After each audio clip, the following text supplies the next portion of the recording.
Many say you found happiness, like it's luck. Happiness is created and it takes dedication. Abe Lincoln once said, folks are usually about as happy as they make their minds up to be. Hi, my name is Marshal Kramer. Tune in every week and join me as I sit down with a guest and talk happiness. What makes us happy, how we stay happy in sad times, and how we find the light in the dark. Happiness lives within us once we acknowledge it.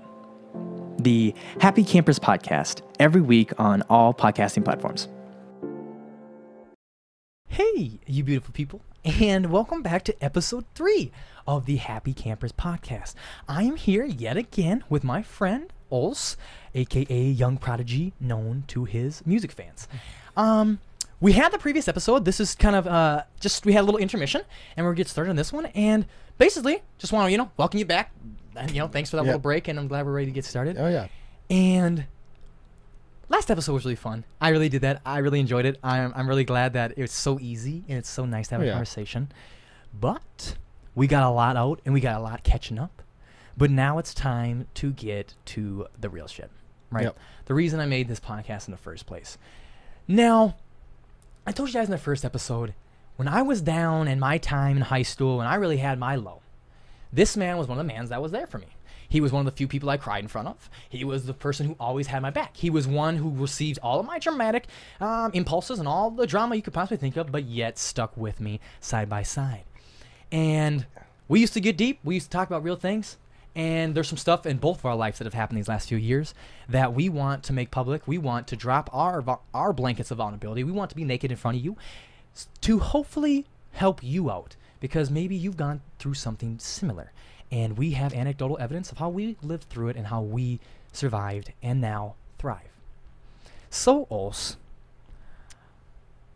I had depression for a long time. I didn't have sadness. I had depression. You know this. You were with me that whole time. I had depression for probably about 2 years. It was to the point where it needed to be seen, right? And I needed to be seen, needed to be sat down, needed to be diagnosed and talked to about it. Yep. I never got into the medicine because I didn't believe in any of that, but I did get into a lot more. And the main thing I got into was reflecting on myself. Now, a lot of people know the story of my depression, so we won't get into it here. What I want to get into here is you. We all fuck up. We all make mistakes. And we all do things we regret and wish we didn't. But everything happens for a reason. And there are always positives that come out from every incident. Without a doubt. So, I don't speak for people, and I never will. You share as much as you want. You share what you're comfortable with. And if you fuck up, well, this isn't a live podcast. We'll just edit it out. Telling you fuckers that. So, Olsen, you fucked up. Yeah. You did. Yep. But you're doing great now. Oh, I'm doing wonderful. Get me here. Tell me the story. All right. Basically, I'm not going to get into all the court details and all that. Yeah, no. Basically, within not even a little bit over a month after my 18th birthday, we had just graduated high school. I was off in San Diego. First year of college, kind of. Yep. I had started, I had completely stopped with my ex-girlfriend, not gonna be named. I was completely out of all that shit. I felt really bad back into it, and I was selling weed. I wasn't doing any hard drugs, any of that. I was selling weed, and I went out and to someone's house. I had actually completely stopped selling, and he had messaged me all day. It was someone I had recognized from high school, also not gonna be named. And I went to his house, and I got robbed with counterfeit money. So I confronted him taking steps out into his yard, me being the person I was. I not thinking, obviously, at the time. I was like, this is just my money he's taking from me.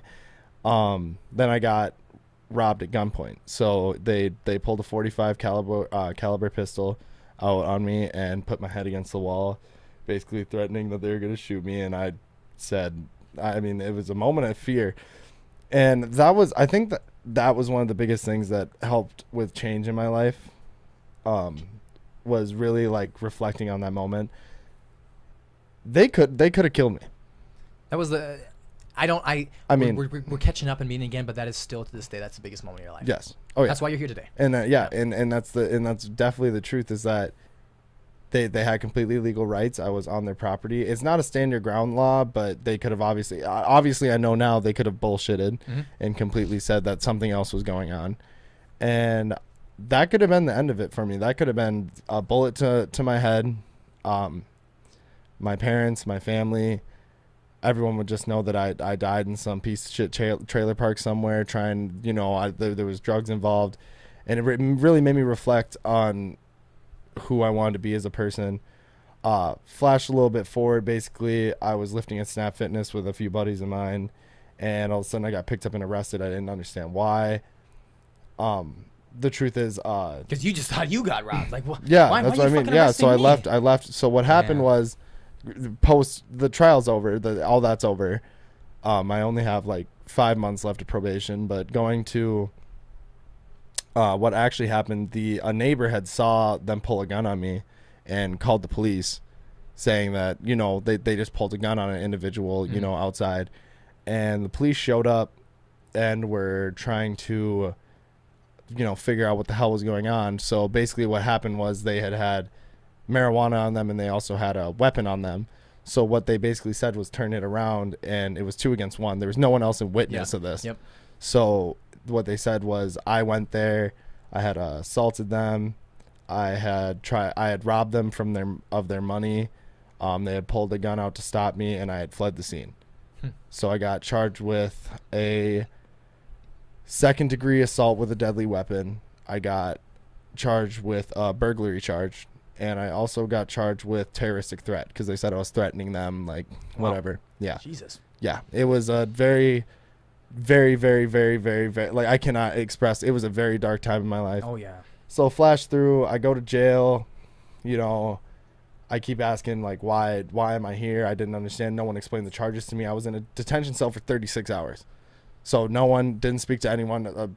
A room not much bigger than this, like even smaller, that we were sitting in, and just basically no one would talk to me. They only see my rap sheet on the door, so obviously none of the cops would explain things to me. They just see me as like another number, another number. And that was probably one of the like worst feelings, is just like wanting to be heard and no one listening. Absolutely. It was a very hard time. So basically, flash forward. It was outrageous. I didn't realize that I was in real trouble because no one had explained it to me. I had just been explained to it. I was still kind of in some other mind state. It all kind of felt like a dream. And I went out. I was in a full orange jumpsuit. And this is where I knew I was, the things were bad. I was sitting I was shackled by the wrists and by the ankles, talking with, there was 4 other individuals in there. 3 of them were high on heroin. There was a about 35-year-old man nodding off, passing out on my shoulder. And I was like, I was very uncomfortable. You have to remember, I'm 18. You know what I mean? Like, I'm 18 years old, and there's a man nodding off on heroin, and I was just told I have 3 felonies. The one thing my parents always told me my whole life, don't ever get a felony. And that was always my biggest thing. Now they're telling me I have 3. What the fuck? You know what I mean? Could imagine what you're thinking, Yeah. And so I walk in, and all these guys nodding off on drugs, just completely fucked up on felony narcotics, are lined up on the bottom row. They put me on my own, only one in the orange jumpsuit. I didn't notice until then. On the top right, on my own, sitting up there. I look out, and I saw all my family members. I saw my mother's boss. I saw a lawyer that they had apparently hired. Had no idea what was going on, and they're all sitting out there. That's when I realized that there was something going on. I was like, well, what in the fuck is going, you know what I mean? Yeah, man. So, I mean, all that happened. They kind of told me what was going on. My parents had paid my bail money, which I actually turned down. Funny story. I didn't know how court systems worked at that age. Don't turn down your bail money. If you post-court turn down your bail money, you stay in the jail until your sentence or your trial's done. Your trial's completed. Yeah. My trial with my lawyer went on for just under 2 years.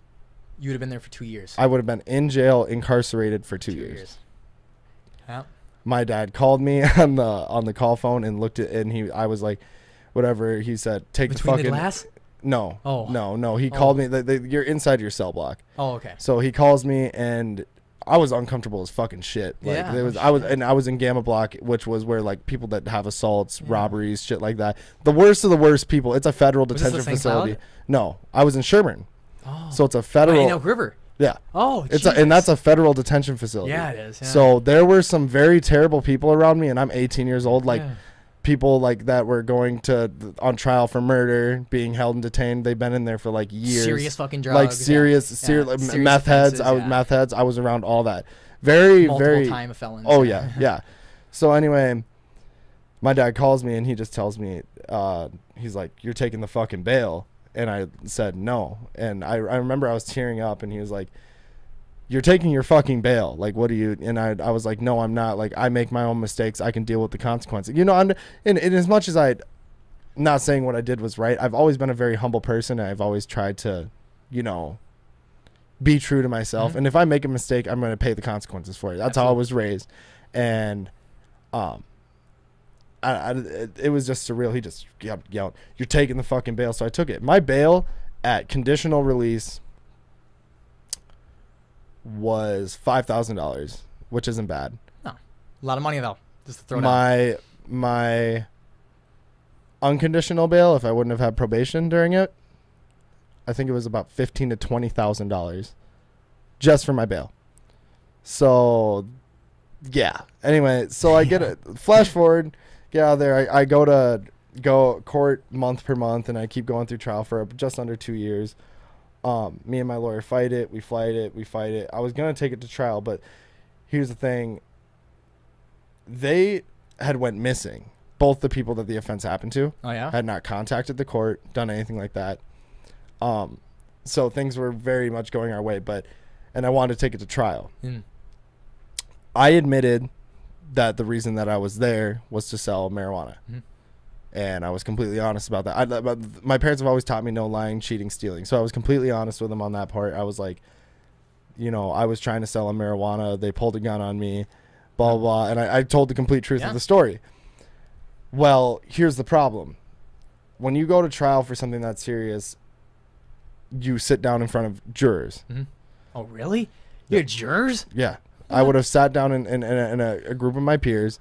And peers, and the thing is, I would have, even if they testified or didn't, these weren't the kind of people that people would believe. So I would have been innocent on all accounts. But I would still be guilty of selling narcotics. And then I had to think of it from an outside perspective if I was sitting there watching this. I'm not going to make you're in jail for a reason. You did something. Yeah, you did something. Yeah. You know what I mean? You fucked up. And that's what I mean. But as a person that would be a juror coming from an outside source, not knowing this person, I would think, well, he was selling marijuana and he was there, had been robbed, and went onto someone's property with, you're obviously aggressive. You know, you had just been robbed, you know, with some sort of intent. I'm not going to let this person walk away with absolutely nothing. Like, I'm not going to say, "Oh, you're innocent." Yeah. Oh, yeah. And then, so I had to think about it from that. So they're offering me a misdemeanor as long as completion of probation. And I sat down, and my parents, they're like, "We're gamblers, and we know you as a person. We have character witnesses." Everything was set up in my corner. In your favor, yeah. Yeah. But I also had to think about it because even if I get hit with one of those charges that I was hit with, I was doing prison time. Jesus. At 19?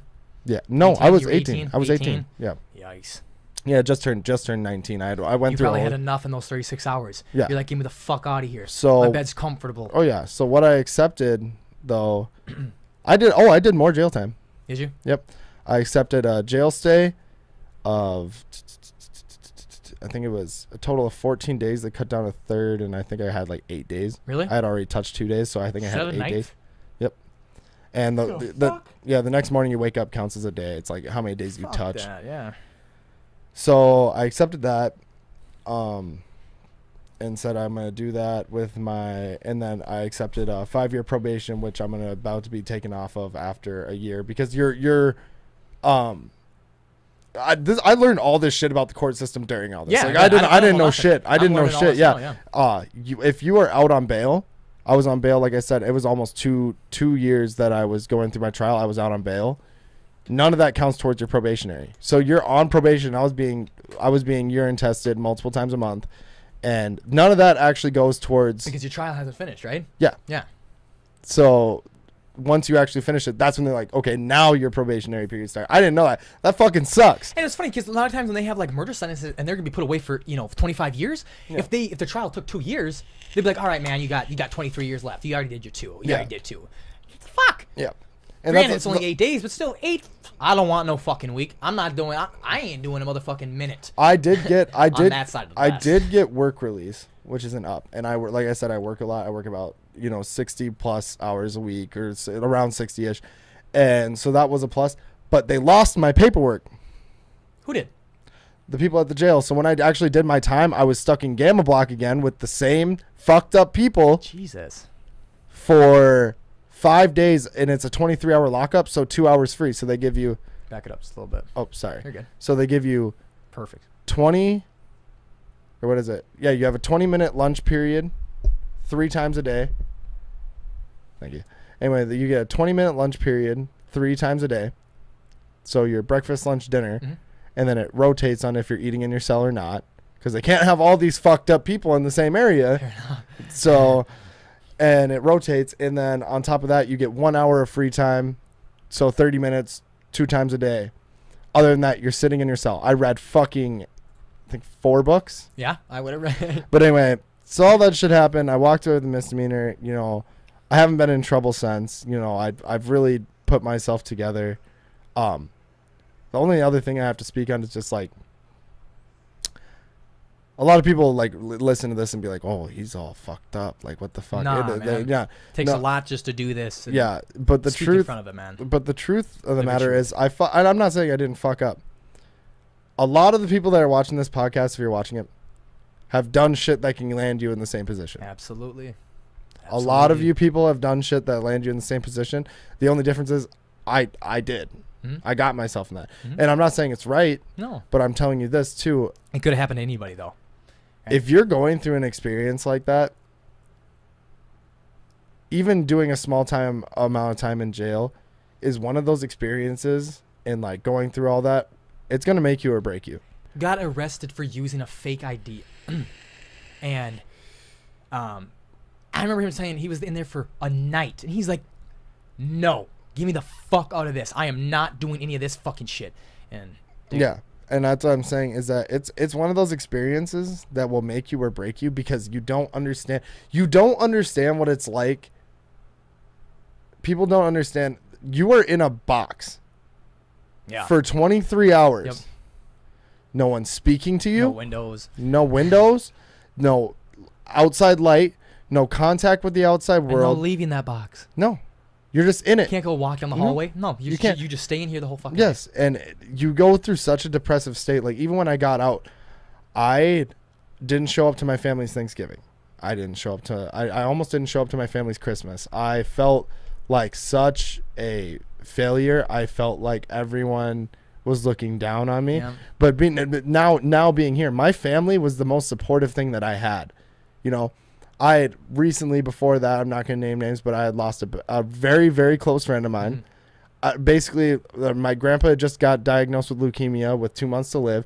There was so much going on in my life already. When it rains, it pours. Yeah, and when I started getting through that finally, it all crashes back down. And I was in such I can't even explain it. I was in such a depressive state that, like, I didn't... It was one of those things. I've always been a positive guy my whole life. Yeah.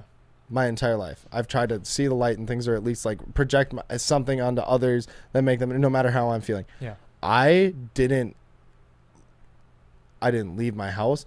That's actually why we lost contact. I'm not even going to lie. Yeah. And I'm sorry about it. You're all good. We're here today, right? No, but I wouldn't talk to anyone. I didn't want to speak to anyone. I was disappointed in myself. I felt worthless. I felt like, there was no use. All the goals and dreams that I had aspired for when we graduated, I was so prepared for. I'd given up on everything. I went to work just because of the fact that I felt like I needed to do something. I didn't, like, someone could have literally hit me with a car and I would be happy about it. Like, I was in such a dark spot, and I had no one to lean on because I refused to lean on my family. I didn't want to speak to my friends, so I just sat at home. I was alone. I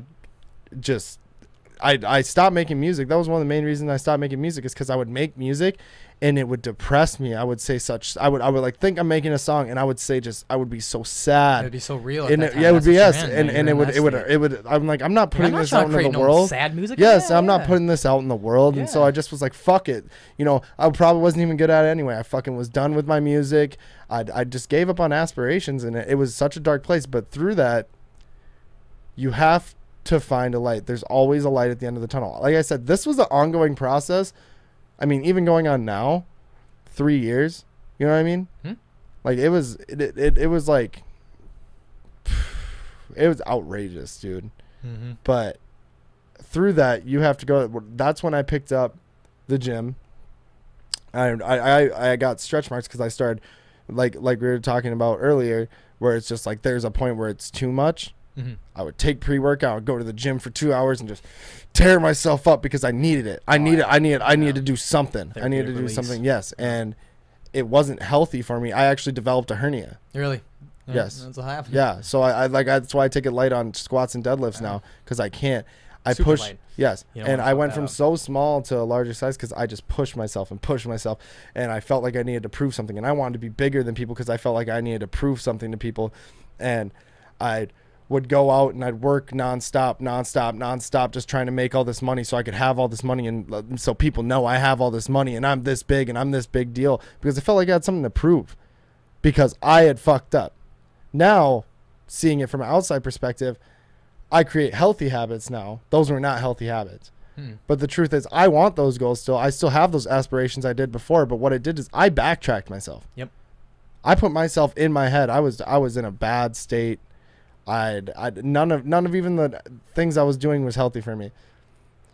So like, going back on what I was saying, is it's just like, the truth is, no matter what you're going through in life, you need to just take a breath, realize who you are. You really need to know who you are. I lost who I was. I had no idea who I was anymore. I had no idea who Brandon Olson was. I didn't know who the fuck he was. That's a really scary moment. That's why a lot of people have these bad trips, because when you lose your ego, what like, I'm just observing this existence. Yeah. Now. It's very scary for a lot of people. Oh yeah. And that's what I mean, is just like, I lost that person. That person just didn't exist anymore, and I was just this guy, and this guy's a fucking piece of shit, and this is just how I am. And you gotta just really power through it, man. Like I said, there's a light at the end of the tunnel. Work. Nothing is obtained in life without hard work. There's nothing that, if you think that your whole life, and I know a lot of people that do get handed a lot of, but I know people that are handed everything in life and hand out their money physically. I know people that are, I have a girl that I'm really good friends with that lives in an Indian reservation and makes literally, I think it's $10,000 per month on top of her job. She hands money out to people. Not happy. Drunk every night, high every night, doesn't give a fuck about life. You want to know why? Because she's never worked for it. You need to work for a better, and there's no better feeling than working your ass off, achieving a goal, and looking back on the road you took. Like, when I look at the road I took over these last, 2 years, and I look back on all the shit I've went through and what I've made it through, I'm like, you know what? I am a fucking badass. I thought I was then. No, I'm a fucking badass. You want to know why? Because through all of that animosity and all of that struggle and all of those things that I know other people would not be able to make it through, I made it through it, and I'm out now actually doing better than I was before. If you believe in God, why did God? But otherwise, why did the universe give you this task? Why did the universe do this to you? Yep. Because you can handle it. That's why I gave it to you. It's not going to give it to Jimmy John Johnson. Jimmy John Johnson's going to crumble and fall. His life's going to be done. But you can have adversity. You can get through this. And that's a big thing about it too, is that when I was saying it makes or breaks you, there are a lot more cases than me. And like, I'm not saying I don't go out and have fun, but I control myself. I know what I keep myself aware, but for me, There's another 100 cases out there in the United States, in the world right now, where shit like that happened, and it's over for them. They don't give a fuck. They went the reverse way. Yep. Yep. They flipped it. Yep. And all it has to do is your mind state. Do you know who you are? Because if you know who you are in the bottom of your heart, and you know what you deserve and what you need to make yourself happy, you'll find it. You will. You'll find your way. It doesn't matter what you're going through. You could be homeless. You could live under a bridge. You could have no clothes, no money into your name, and you can make it. Hmm? You can find a job, figure it out, make money. You literally will. All it is a mind state, and your mind state projects in your actions, the way people perceive you, the way people look at you. Because you could look like shit and have this attitude, and people will think you're fucking awesome. You want to know why? Because it's your mind state. It's all mental. It's all of it. Well, it is all mental, and that's actually one of the questions I had here was, within that, what is the importance of mindset? And mindset is literally the importance of everything. You talked about change and bringing change, and the first step of change starts with conquering your mind and switching your mind and say, all right, we are going to make a change. We are going to do this. And so one of the mindsets I have now, and has really helped me, Marshall, what makes you happy? Well, nothing makes me happy because I don't attach anything to an outcome. But how can I make myself happy? There's certain things I like to do. Yep. I now am happy in the pursuit of chasing happiness. I have fulfillment in chasing and trying to be happy every day by creating content, by creating writings, all the different stuff. Like when I create, that's why I feel really, really happy. If I'm lifting, like so for real, lifting is a form of creating. Like I'm creating my own way. I'm creating my body. Or I'm out doing sports. Like I'm creating this skill. It's an art form. And when I can create, I feel really, really happy. And then I'm not saying, oh, I'm going to be really, really happy when I say I'm a musician. I'm going to be really, really happy when I drop this album and share it with everybody. No. I am really, really happy making music. I am so happy making music. It doesn't matter what the songs do, man. I love the process of making music. Yes. If you can have a mindset like that, I love the process. Gary Vee, he's guy does business, like business marketing. Like he doesn't give a fuck about his accomplishments. He loved trying to be the best marketer. I literally posted my picture yesterday. I said, I'm not perfect, but I love the pursuit of. I love the pursuit of. And if you don't have that type of mindset, just like your dad, your dad can fucking, you can be a young kid, your dad can put you in all the football camps he wants and sign you up for all the fucking teams and get you going. But if you don't fucking want it, if you don't want to play football, no matter how much your dad puts you in front of, man, you're not going to give it your all, man. You don't want it. Nobody can want it for you. No one can put you in that certain mindset. Yep. So but like, mindsets can be, the worst thing is like so destructive. Like most people are in such a destructive mindset, man. They're just like this. They don't want to tear themselves down. Tear themselves down, dude. They think so much about what other people think. I'm like, dude, I love this guy. I love Taylor. I love Kale. Their lives are all their lives. We all have our own lives. My number one priority is to make myself happy, which hopefully can make people around me happy. Because Olsen, Kale, Taylor, my mom, my dad, you guys are just chessboards. You guys are just chess pieces filling up my board of life. Yep. That's all you are. I'm my own piece, and that's the only piece I can control. Yep. And that's the only piece that really actually means anything to me. If you're trying to be really nice to your family, you're trying to have your family. No, you're not trying to necessarily do everything for your family. You're trying to make yourself feel happy by doing those things to your family, right? That's going back to that little bit of a selfish thing. Yeah. But you're just trying to make it all better. Yeah. Yeah. Without a doubt. You got another question? I do. That was the first time we had. That was the first time we came to a pause where we out. So, yes, mindset is so important, and I'm glad you touched that on your story. I want to go even back further in your story, and you talked about this question, and I wanted to talk about the importance of support and the importance of having the people around you. Literally, we were just talking about the whole reason I do any of this, the whole reason we do any of this. Why don't I want to accomplish anything? So I have the freedom and the time, because time is the greatest commodity we are all possessed with, and so many people shit it out and throw it away, and I will fucking not. I will not. I will be there for every moment of my kid's life. Every second my wife needs me for support, I will be there. That's why I do this. Yeah.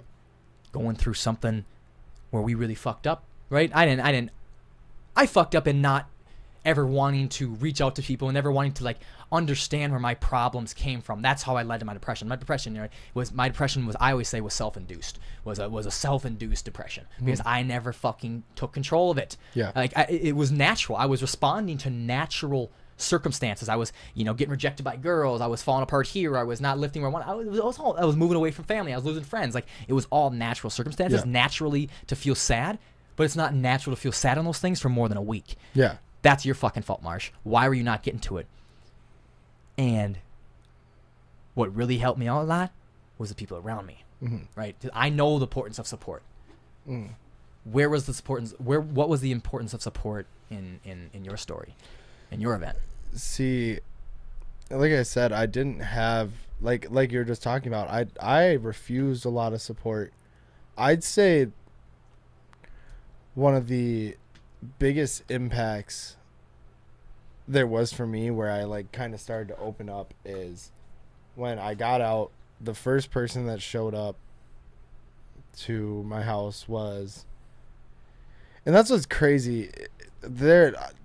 I don't even want to speak on it because there's just so many extra tangents to all this stuff that happened, but like it's really removed me from someone very close to me. But my cousin showed up, my cousin Zane Kruger. Moments after, like, I'd gotten out, whatever, had showed up, I completely lied to my family at first. Didn't tell them, like, they knew something had happened. I didn't speak to any of them. People would text me. I didn't respond. I didn't want to talk to anyone about anything. It's the only thing I was focused on is getting myself out of this shit.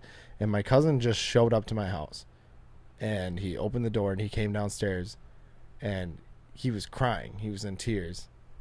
And I suppressed all of my emotions, whatever, and he hugged me. He said, "Are you okay? Like, what's going on?" and whatever. And I just sat down and I explained the truth to him.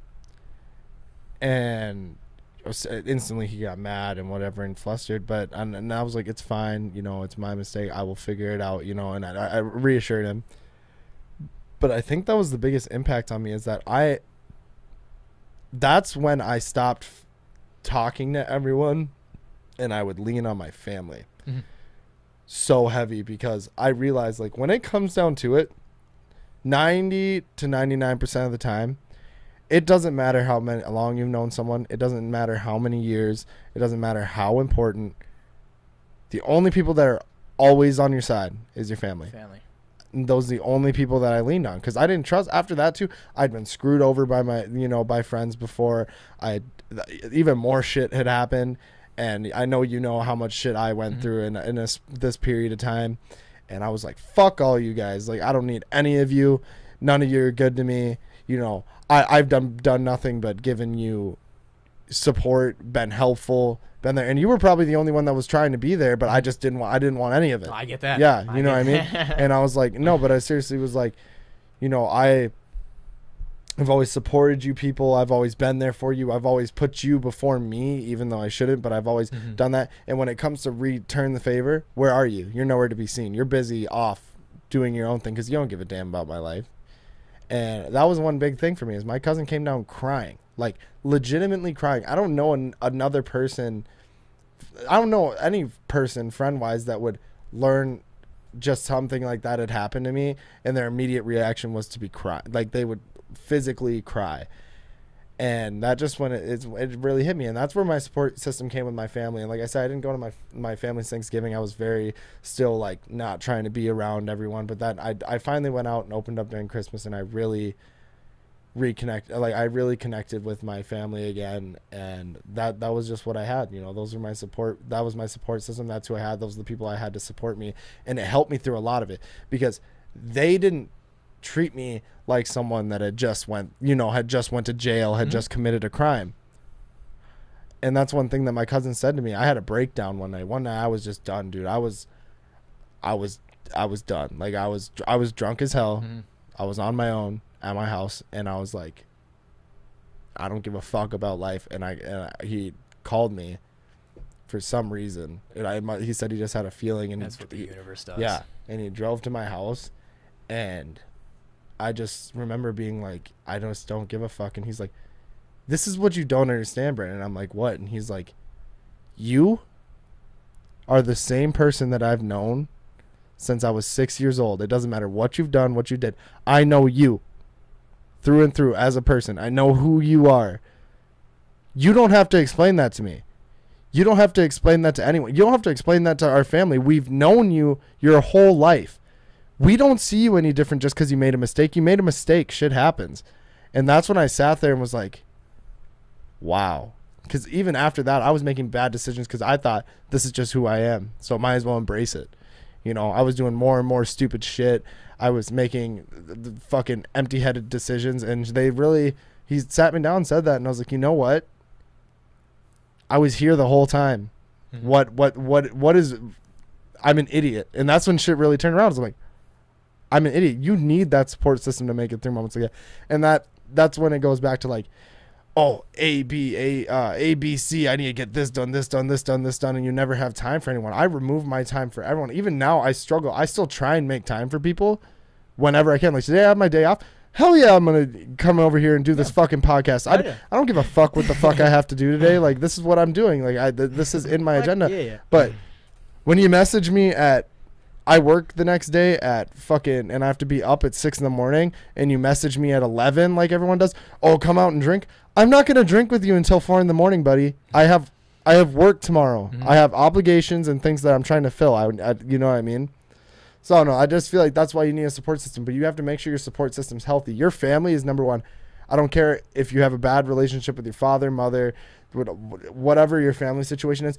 You look for them. They're there. Mm-hmm. There are people in your family, regardless if it's your direct family, distant family. You have people there that are genuinely there for you. Mm-hmm. They are. So always look for your support system through your family. Other than that, the people, they will show themselves. People that really care will show themselves. You know who cares about you. You know what I mean? You really do. Mm-hmm. And I always say, especially with family, because family needs to be the end support system, because how someone looks at you or how somebody feels about you all depends on where did they jump into your story.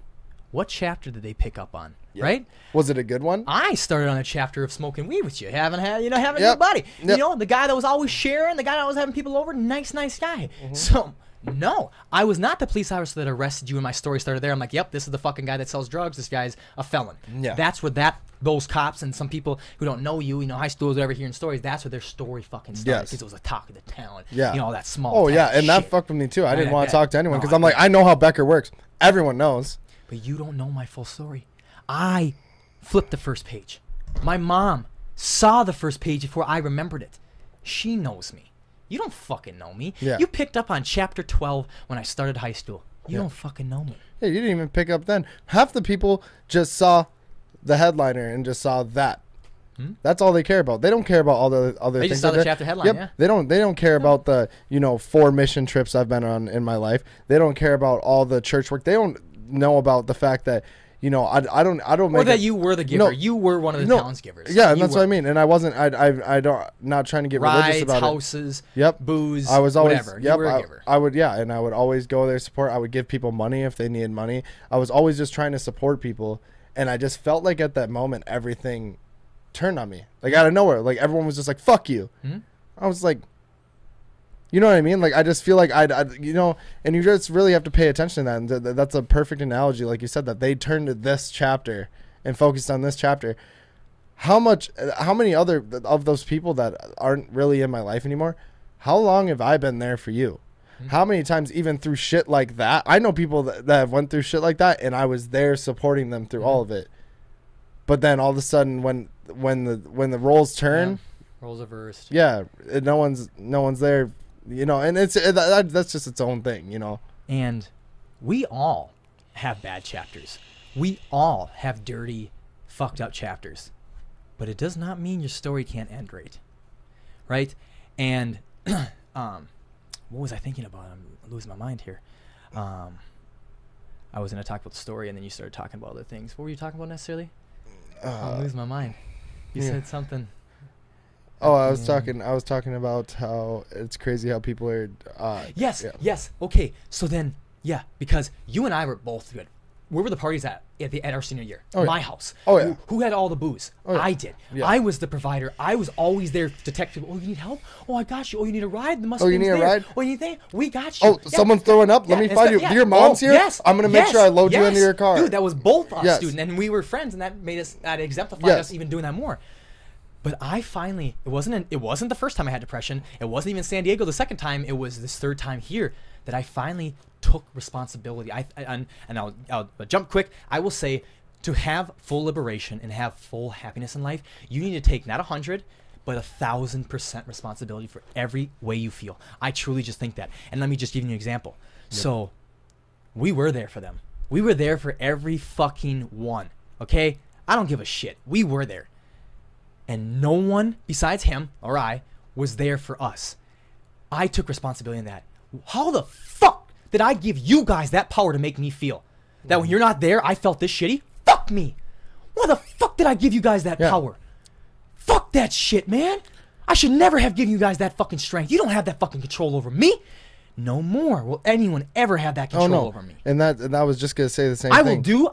We love giving. We're always gonna give. That's what we do. But I will never, ever, ever expect nothing in return ever again, because you just can't. It'll can't fuck you up. Yes, it will. And I was just gonna say that I've even been wording this wrong the whole time, because I'm saying where were they? But the reality is, I that's the same thing I did for myself. I don't make any decisions anymore expecting to get an outcome from it. Yeah. I make my decisions for me. Based on, yes. Does this make me happy? Yep. If I give this person this money because they need it, I might expect it at some point. Well, no, I don't expect it at some point. But that's the thing is, if I give you this money right now, you need money, you're in a bad place. Okay? Take it. I tell you I expect it back. In truth, I know how shit goes. I don't expect it back. It's a reward if I get it. I can't allow other people's... That's a good way of thinking it. Yes, and that's what I mean. And I can't allow other people's decisions to affect me, because like I said, you're your own person. Mm-hmm. I can't control what you do, and that's what I mean. That's why I like to think of it as a reward, is because you can't expect to get things out of people. Yeah.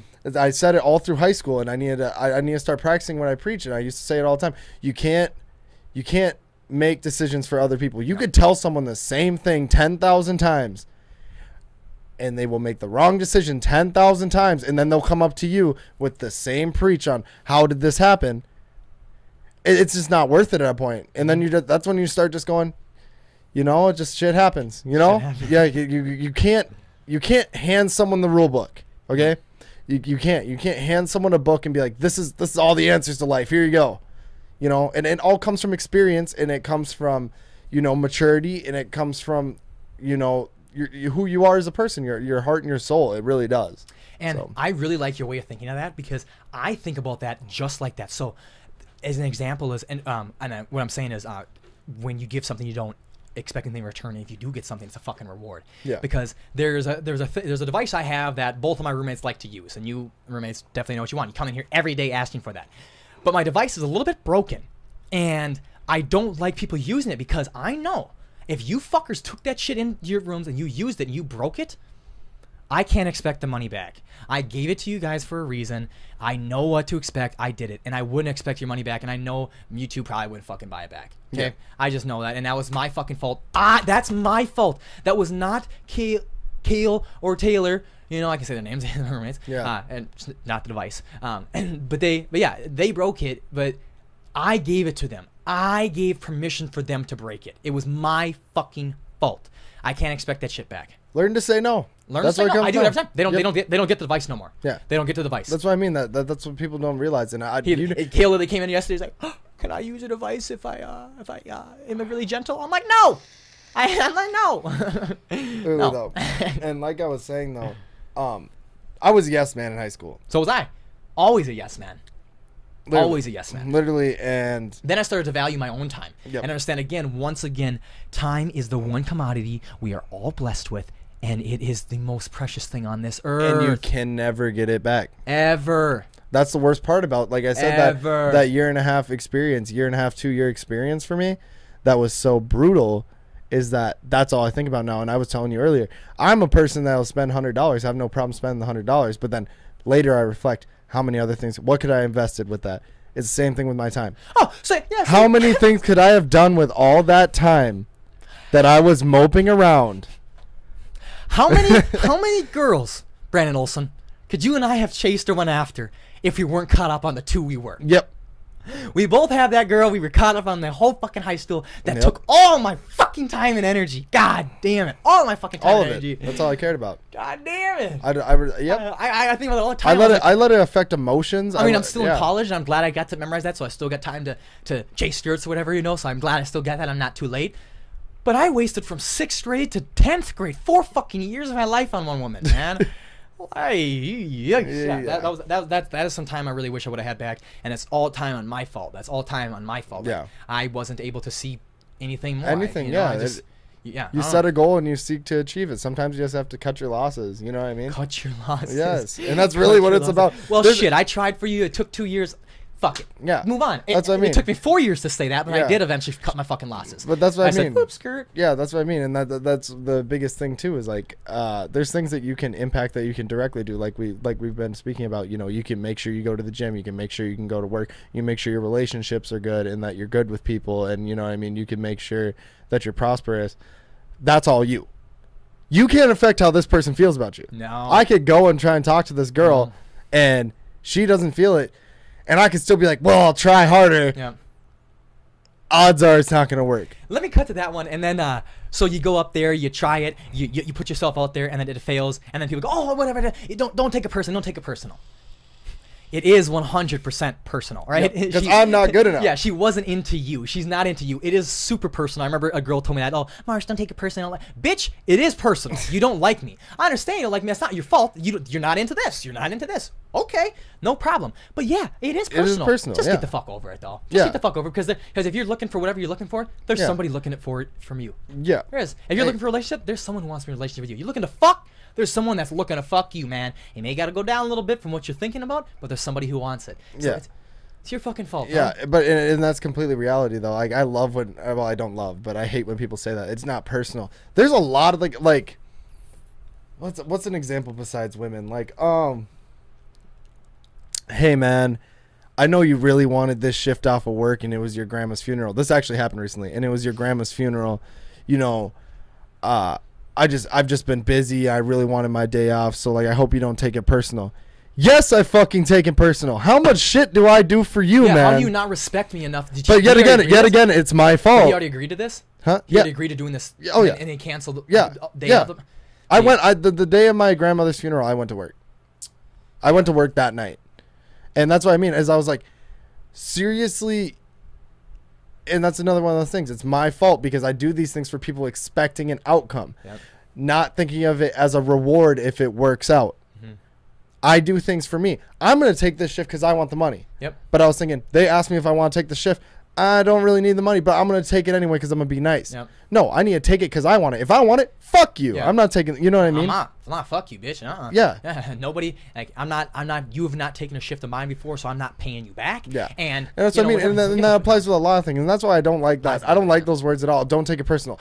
If it involves my life and what's going on with me, it's personal. That's what personal means. Like what? Yeah. Yeah, I remember that one time. Like I called my dad crying about this girl, you know, back in San Diego. I was saying this stuff. I was like, oh my god, like it's just why does she like me? And my dad's like, and I was like, I know, Dad, I know, Dad. And they tell me that don't take it personal. It's not personal. That's like.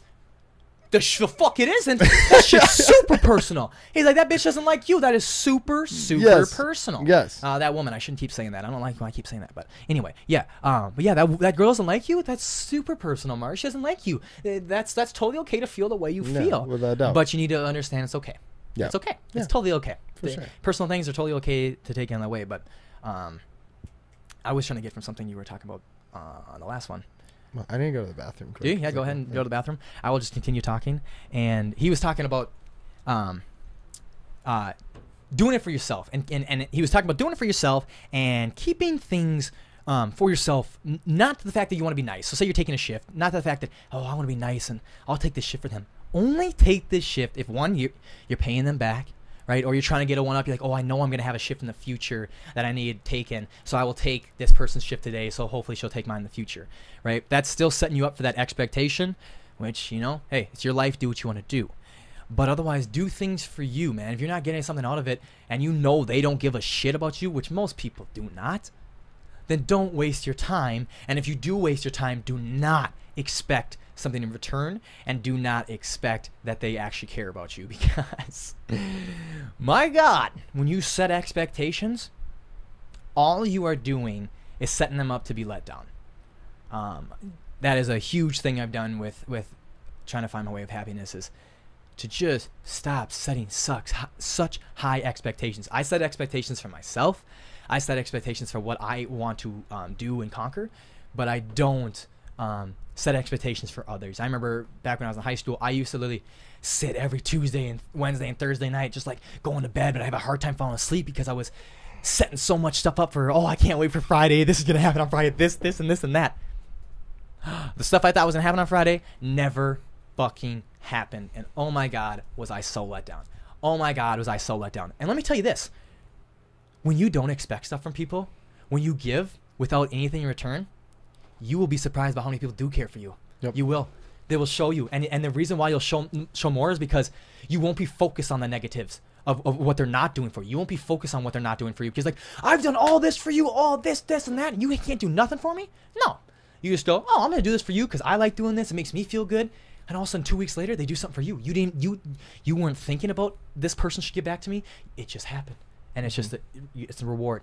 Yep. It was a reward. You had no expectations. You just got a random fucking reward. I can't tell you how many people reach out to me every day now. Now that I don't expect a lot of stuff, like they go, man, I love what you're doing. I love how you're talking. I love what you're saying. I love what you're about. Like, it's good shit, man. Like, I want good things for you. And I never got that before. Never got the support before because I expected the support. I expect you to give me that motherfucking support, motherfucker. That comes off in your aura. That comes off in the way you talk. And that's what I mean, in the way you act. And then people like, you know what I mean? And that's the biggest thing. Perception is reality. The way you perceive yourself and the way you give your energy out. And I mean, that's whether you believe God, spirituality, whatever, reality, you think the universe runs. It doesn't matter what you believe in. The reality is how you feel on the inside, how you perceive yourself as a human being is how you will project yourself. Mm-hmm. And that's just negative and positive. If I have negative, I'm pushing negative. I don't care. That is a fact of the universe. That is a fact. Okay, I don't see how that isn't different with human beings. If I am a negative human being, like prime example, you ever been at like a Walmart parking lot or in a parking lot and you saw that guy go by and you're just like in the bottom of your stomach, you're like, yeah. Or like even a person that looks normal and you're like, that person that like something's fucked up about them. Yeah. It's the energy they give off. The energy they're giving off. Yeah. It's how they perceive themselves. Yes. Yep. How they put themselves out there. Mm-hmm. And I think that's just one of the biggest things is that how you perceive yourself. You have to make sure that everything's good in your corner. That's why being selfish matters so much. Is you have to make sure you're good in your corner so you can. And it only matters how you perceive yourself because again, going back to it, you started the chapters. The chapters can't start writing unless you were there to write them, right? So. So how can you what was I getting at? What was I trying to get at? How you perceive yourself. Because how can you possibly allow outside or external opinions weigh on how you perceive yourself or think about yourself? They don't know you. No. I'm trying to get to know you right now, man. We're talking, whatever. But when you leave here, you're with you. I'm not with you no more. You're with you for 24/7. You know what you're thinking. You know the morals you're trying to abide by. You know what you're trying to get done. You know how you're trying to come across. Maybe sometimes it's a little bit different, but you know what your intentions are. Mm-hmm. So how can you possibly let external opinions like change your perception of yourself, man? I don't understand. I used to do that, and I that's what I can't stand for no more. I can't stand for no more. And that's one of my things on my Instagram always says. It just says, do you, and stay true. Man, like, you know you. Your mama knows you. You know? As long as your mama ain't judging you, you're probably doing goddamn right. You know? Your mom says you're doing good, you're probably doing good. So a lot of people have those parent blinders, but, you know, your parents know you. Your mama knows you. Yeah. So, care what your mama thinks about you. Care what you think about you. Yeah, but without a doubt. Sometimes even your best friends, man, they have their own agendas. They have their own things. Sometimes they get crabby and they say the wrong things. Don't let their thoughts and what they say about you, you know, change your perception of yourself. This was an amazing conversation. And Brandon Olson, thank you so much for being here and making yourself vulnerable. How I like to end the show, and then you say, oh, I shouldn't end the last show like this because this is the part 2. So how I like to end every show is asking my guest if there was one thing you would like to share and wish everyone listening knew. What would it be? 1 second here. Yeah, take your time. I can imagine you haven't thought of this. Yeah. Don't take everything you do so seriously all the time. Take yourself seriously at all times. People make mistakes. Things happen. Sometimes you waste time. The biggest thing in life that I've learned so far is that no matter how many times you fuck up, no matter how bad things seem, make sure you keep the power to get back on your horse and keep fucking riding. And that's the biggest thing that I could probably say about all this, is that you, even if it comes to small stuff like, oh yeah, I've skipped the gym for a month, get the hell back there. Do you want to do it? If you want to do something, doesn't matter how many times you fall, how many times you fail, get back up, try again, try harder, keep going, and don't give up. Like we've been saying the whole time, time is everything, and make sense of your time. The biggest goal is to leave this earth with people knowing you were here. You don't, you don't want to leave this earth otherwise, with no one knowing who the hell you were. Otherwise, what's the point? You want people at your funeral. Let's leave it that way. Are they going to say good things, or are they going to say bad things? Just make sure you get up and keep trying, and just always push to be a better person every day. That's all it is. Couldn't have said it any better myself. Thank you so much for tuning in to episode 3, the part 2 of my interview and talk with young prodigy, my friend Brandon Olson. Remember, guys, stuff here, this is just sound bites, and you guys can start the conversation. All the links to my social media platforms will be in the bio and description below. Thank you so much once again for tuning into the Happy Campers podcast. And until next time, take care, guys. Wow, yeah! Yeah, buddy. You're done. It's like